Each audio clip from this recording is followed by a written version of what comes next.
Nafarroko gobernuak 24 agenterekin zabaldu du neguko baso zuten kanpaina maiatzean, euri gutxi eta zuteak izateko arriskoa dagoelako. Ollo kontseilariak aniztasuna aberastasun, 6. eskola lehiaketako sariak banatu ditu. 5. eta 6. mailako 45 aurrek gobernuzerako bidaia hasi dute aurren eta gazten parte hartzea sustatzeko gobernu irekiak abiatutako ekimena. Zabalida Nafarroko lanbide heziketako erdi eta goi mailako zikletan izen emateko epea maiatzaren 5 bitartean. Iruñeko udalak 9 ikastaro eskainiko ditu maiatzean helduek bizikletan ibiltzen ikas dezaten edo trebetasunak hobetu ditzaten.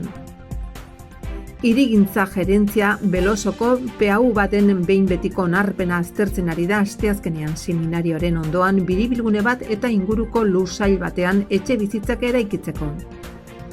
Iruñeko udalak apirilaren 30erako igandea ibilaldi botaniko bat antolatu du Takonera parkean zehar 2023ko biomaratoiaren barruan. 15 musika eskola bilduko dira asteartean gaur arratsaldean Baluarten 2023ko Nafarroko akordeoi jotzaileen topaketan. San Fermin jaietan zerbitzua indartu eta osatzen duten komuna jarri zaindu mantendu eta kentzeko kontratu esleitu da. Baztango udalak Elizondoko hainbat espaloi beheratu ditu irisgarritasuna hobetzeko. Arkupeak elkarteak urteroko zita garrantzitsua du Donezteben hilaren 27an ortzegunean soinketa eta herri kirol eguna.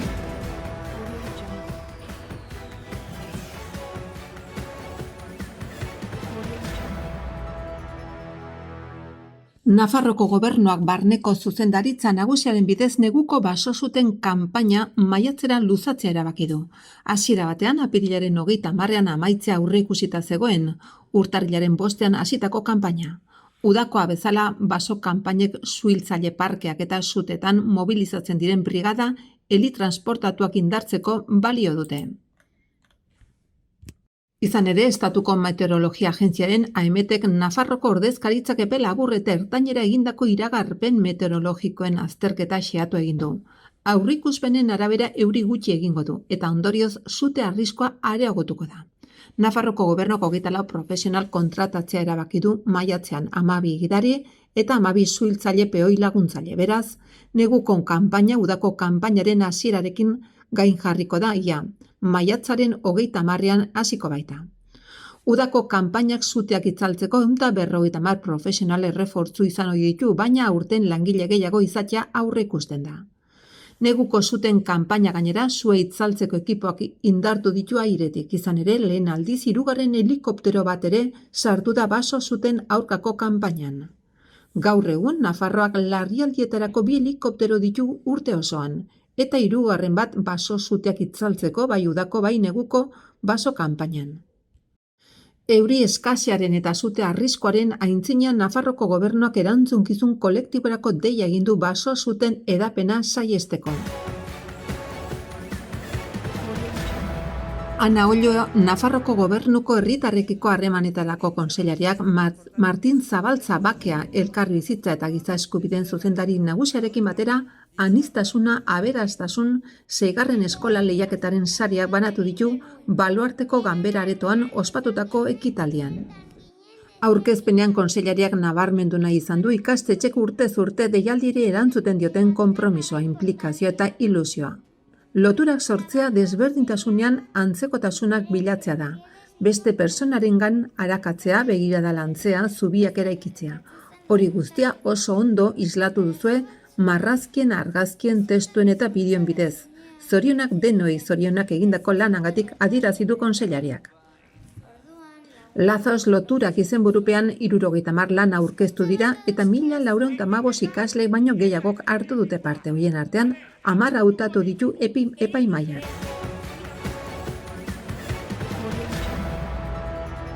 Egun bat igaroko dugu Arantzadiko igerilekuan oihukatzen zuten Iruñeko Txantre auzoko Garzia Galdeano ikastetxe publikoko lehen hezkuntzako 5. eta 6. mailako 45 neska mutilek. Pozik guztien artean adostutako erabaki batetik abiatzen zen jarduera hori egiteagatik. Nafarroko gobernuko lehendakaritzako eta gobernu irekiko zuzendaritza nagusiaren ekimena da. haur eta gazten parte hartzea sustatzeko eta ikasleak erabakiak taldean hartzen ikasteko. Ekimena Nafarroko gobernuak argitaratutako Gobernuzerako bidaia komikiaren bidez sortu da. Komikia 8 eta 12 urte arteko haurrentza da eta bertan Gobernuz planetarako misioan dauden 3 haurren abenturak kontatzen dira. Bertan gobernu irekia zer den jakiten dute, gardentasunaren, lankidetzaren eta parte hartzearen printzipioetan oinarritua. Modu horretan, ordu eta erdi pasatxoan Txandreako liburutegi publikoko aretoetako bat, eztabaidarako elkarrizketarako eta ideiak taldean trukatzeko gune bihurtzen zen. Gobernuz urrutiko planetatik lurrera bidalitako planeta arteko 2 agentek, Zodiak eta Seleniak une oro gidatuta. Ikaslek gobernu irekiarekin loturiko konzeptuak eta balioak ikasi zituzten gardentasuna, informazioa entzutea, lankidetza, parte hartzea eta adostasuna. Apirilaren 24tik datorren maiatzaren 5 bitartean zabalik dago Nafarroko Foru Komunitateko 36 ikastetxe publiko eta itunduetan lanbide heziketako erdi eta goi mailako zikloetan izen emateko epea. Eskaintzak katalogoak dakartzan 165 erdi eta goi mailetako 136 titulu ezberdin barne hartzen ditu.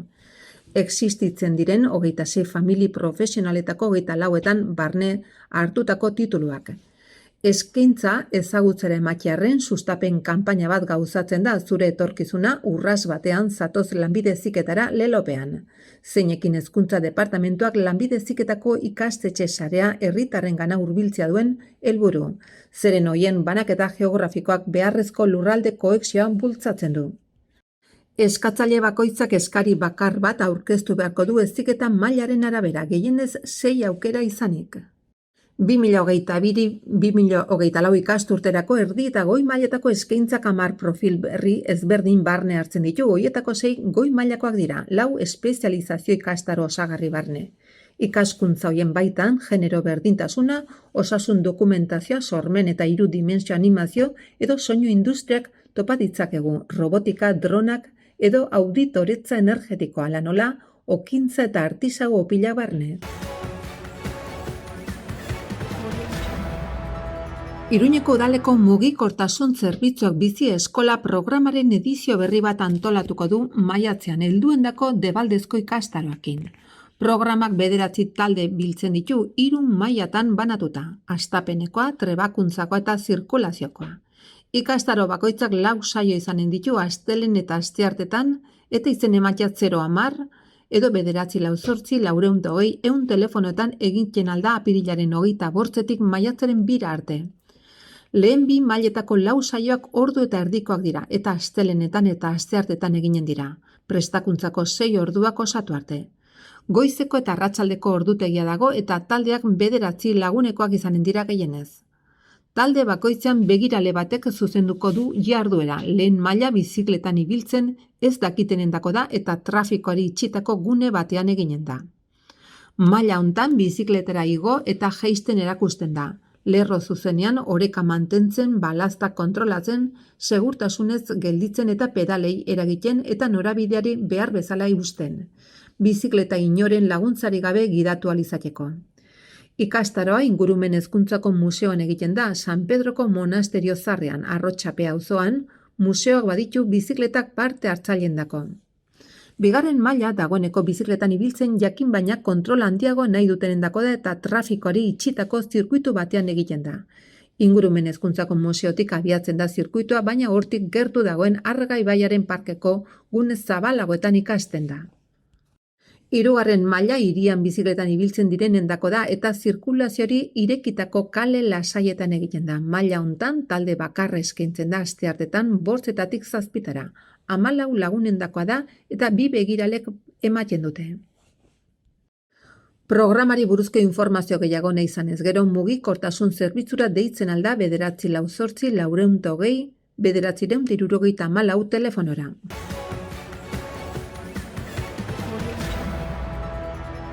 Iruñeko udaleko hirigintzako gerentzia kontseiluak asteazken hontako bileran aztertuko du hiri jarduketarako plan bereziaren behin betiko onarpena. Plan horrek Nafarroko behereko hiribideko trafikoa berrantolatzea ahalbidetuko du. Seminarioaren ondoko biribilgune batekin eta Belosoko lursail batean gehienez 7 etxe bizitza eraikitzea erraistuko du. Jarduketa eremua Iruñeko hirigunearen ipar-ekialdean dago, Beloso unitate integratuaren barruan, eta 6.075 metro karratuko azalera du guztira. Etxe bizitza berriak eraikiko diren lurzati pribatuan famili bakarreko bizitegi erabilerari eutsiko zaio. Sotoan garaje mankomunatuak eta inguruneko lorategi eremu komuna dituela. Volumenari eta neurri dagokionez, famili bakarreko etxe bizitzen eta edo hiribilduen antzekoak diren eraikinak proposatzen dira hiriko bizitegi ingurunean integra daitezen. Gehienez 7 etxe bizitza egin nahi dira bizitegi erabilerako 4 eraikinetan, famili bakarreko edo bi familiko etxe bizitzetan eta espazio komunerako zerbitzu eraikin txiki bat. Berzetik Iruñako udal planean seminarioaren inguruan aurreikusita dagoen biribilgunerako bidea azalera doan lagatzea aurreikusten du erabilera publikorako. Obra hori egiteko egindako azterlanek eskatzen zuten orain aldatzen den lursailaren 175 metro karratu desjabetzea. Lagapen horrekin lurzoru hori doan lortzen da eta irisgarritasuna hobetu daiteke ibilgailuen trafikoaren ikuspegitik. Iruñeko udalak bat egingo dut datorren ostiralean apirilak 28 mundu osoan hasiko den biomaratoi 2023 ekimenarekin. Takonerako lorategietara debaldezko bisita gidatuarekin. Udal proposamena Nafarroko Unibertsitate Ospitaleko lorategietan egindako debaldezko ibilaldi botanikoa izan zen iazko ildoari jarraituz, kasu hontan txangoaren helburua erdiguneko parke historikoa, hau da, aro modernuko harresiaren trazadura aprobetxatuz eraikia. Haren berezitasunetako bat da, lubakietan minizo txiki bat dagoela, bisitaldian parte hartzen duten personek babesleku horren barrunbeak ezagutu ahal izango dituzte, hegaztien arrautzak botatzen dituzten inkubagailuak ikusi ahal izango dituzte. Fase horretan erretiratzen dira, harrapariek malogina ez dezaten, edo oreinetara hurbildu eta nola elikatzen diren ikusi ahal izango dute, pentsu eta hartozakoak erabiliz. Maria Jimenez Iruñeko udaleko ingurumeneko goi teknikaria izango da bisitaren gidaria. Hitzordua datorren igandean izango da apirilaren 30ean, 10:00 izen ematiko epea, apirilak 5 asteartean 010 edo 948 42 0100 herritarrentzako arreta telefonoren bidez egin daiteke. Aurreikusitakoaren arabera 20 laguneko taldea izango da gehienez.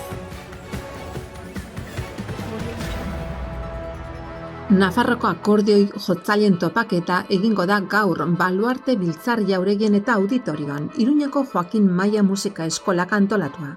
Nafarroko 15 musika eskolek hartuko dute parte. Baluarten 100 soinu jole baino gehiago biltzea aurreikusten da. Topaketa 7 hasiko da, sarrera doan izango da lekua bete arte. Parte hartzen dute Iruñako Joakin Maia, Barañaingo Luis Morondo, Burlata eta Tarrabiako Hilarion Eslaba Musika Eskolek, Tafalla, Baztan, Uarte eta Irurzungo udal eskolek. Lekunberriko Aralar udal musika eskolak, Odieta. Irunberriko Joakin Larregla musika eskolak. Noaingo eta Elortzako Julian Gaiarri musika eskolak. Orkoiengo Jose Miguel Guartek, Zangozako Juan Frances de Iribarren udal musika eskolak eta Sarrigurengo musika eskolak. Gainera Iruñako Pablo Sarasate musika konserbatorioko profesionala eta Iruñako Marta Espuelas Dantza klasikoko eskola ere izango da bertan. Tokiko gobernu batzarrak Sanferminetan komun publikoetan zerbitzua sendotzen duten komun eramangarriak instalatu, zaindu, mantendu eta kentzeko kontratuaren esleipena onartu du. Kontratuaren arabera, truk sanitario bat jarriko da Gazteluko plazan, saneamendu sareari lotutako 18 komun eta 20 komun kimiko. Datozen Sanferminetan Gazteluko plaza indartuko da eta 2 garbitasun modulu berri gehitu dira bertan. Horrela, zerbitzuaren eskaerari erantzun nahi zaio hirian jende gehien biltzen den puntuetako batean. Kontratu hau gauzatzea Alkibalat SL enpresari dagokio 150.000 euroko zenbatekoan, beza barne. Kontratuak ekainaren 13tik uztailaren 20 bitarteko iraupena du bia barne. Sanferminetako komun guztiak uztailaren 4 egongo dira jarrita, kaletan jaiaz gozatuko duten milaka personei zerbitzu eskaintzeko. Herritar guztien segurtasuna eta irisgarritasuna hobetzeko Elizondoko espaloiak beheratzeko 11.000 euroko inbertsio egin du Baztango udalak. Horrela, herriko 11 tokitan Aita Donostia, Diputazio Hiribidea, Giltxaurdi, Datue, espaloien hozka kendu ditu zirrikadun aulkien edo aurren orgatxoekin jaitsi eta igateko eta ibiltzeko zailtasuna dituzten herritarrak ere aisago ibiltzeko.